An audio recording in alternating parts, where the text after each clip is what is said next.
இன்றைக்கி இதை பற்றி பார்க்க போகிறோம். மல்லி வரப்போகிற எபிசோடில் என்ன இன்ட்ரெஸ்டிங்கான சுவாரஸ்யமான விஷயம் நடக்க போதாங்க பார்க்க போகிறோம். வாங்க வீடியோக்குள்ளே போயிடலாம். நம்மளுடைய மல்லியை பார்த்திங்கன்னா கம்பேக் டு ஹோம்ன்ற மாதிரி பார்த்திங்கன்னா நம்முடைய விஜய் சார் வந்து மறுபடியும் வந்து நம்முடைய வெண்பாவுக்காக வந்து கூட்டிகிட்டு வர போகிறாருங்க. அதுக்காக பார்த்திங்கன்னா நம்முடைய வெண்பா கிட்ட வந்து வெண்பா நீ வந்து ரொம்ப நாளாக வந்து கேட்டுட்டு இருக்கல மல்லி அம்மா வந்து கூப்பிட்டு வர சொல்லி, இன்றைக்கி நான் வந்து அதுக்காக தான் வந்து கிளம்பி போகிறேன். மல்லியை வந்து வரப்போ நான் வந்து கூட கூப்பிட்டு வந்தே உனக்கு வந்து சர்ப்ரைஸ் பண்ணுறேன் அப்படின்ற மாதிரி வந்து சொல்கிறேங்க. அப்பா மல்லி அம்மாவை தான் வந்து கூப்பிட போகிறீங்க, நானும் வந்து வரேன், என்னை வந்து கூப்பிட்டு போங்க அப்படின்ற மாதிரி பார்த்திங்கன்னா நம்மளுடைய வெண்பா குட்டி வந்து ரொம்பவுமே வந்து அடம்பிடிக்கிறாங்க. நீ வந்து இங்கே இரு வெண்பா, அப்போ தான் வந்து மல்லி வந்து அங்கே வந்தேன்னு ஏதோ ஒரு பிரச்சனையாகும் அப்படின்றதுனால பார்த்திங்கன்னா நம்முடைய வெண்பாவை இங்கே விட்டு நீ வெண்பா இங்கே இரு, நான் வந்து கண்டிப்பாக வந்து மல்லியாக வரப்போ மல்லி அம்மாவோட தான் வருவேன் அப்படின்ற மாதிரி வந்து சொல்லிவிட்டு கிளம்பி போகிறாங்க. அந்த கோதுமை கிளவி கேட்டும் நான் அந்த ரஞ்சிதா கிட்டே எல்லாருக்கையிலையும் வந்து சொல்லிவிட்டு நான் வந்து மல்லியை வந்து திரும்ப வந்து கூப்பிட்டு வர போகிறேன் அப்படின்ற மாதிரி சொன்னது.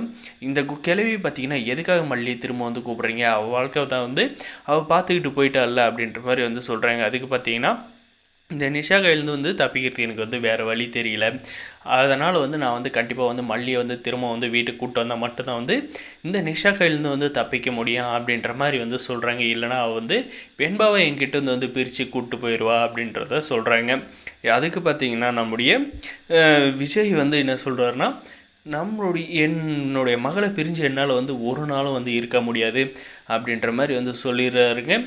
இதுக்கப்புறம் பார்த்திங்கன்னா கண்டிப்பாக வந்து வெண்பாவுக்கு ஒரு பிரச்சனைனா மல்லி வந்து திரும்ப வந்து நம்மளுடைய வீட்டுக்கு வர்றதுக்கு வந்து தயாராக இருப்பா. ஏன்னா வந்து அவள் வெண்பா மேலே வச்சுருந்த பாசம் அப்படியே அப்படின்ற மாதிரி பார்த்திங்கன்னா அங்கே இருக்கிறவங்க சொல்கிறாங்க. இதுக்கப்புறம் பார்த்திங்கன்னா நம்முடைய வந்து நம்ம மல்லியை கூப்பிட்டு வரதுக்காக வந்து போகிறாரு. ஆனால் பார்த்திங்கன்னா அந்த இடத்துல வந்து நம்முடைய அரவிந்துக்கும் மல்லிக்கு வந்து நிச்சயதார்த்த ஏற்பாடு பார்த்திங்கன்னா நம்முடைய பத்ரபா வந்து வெகு சிறப்பாக வந்து செஞ்சுட்டு இருக்காங்க. நம்மளுடைய அரவிந்த் வந்து ரொம்ப சந்தோஷமாக இருக்காங்க.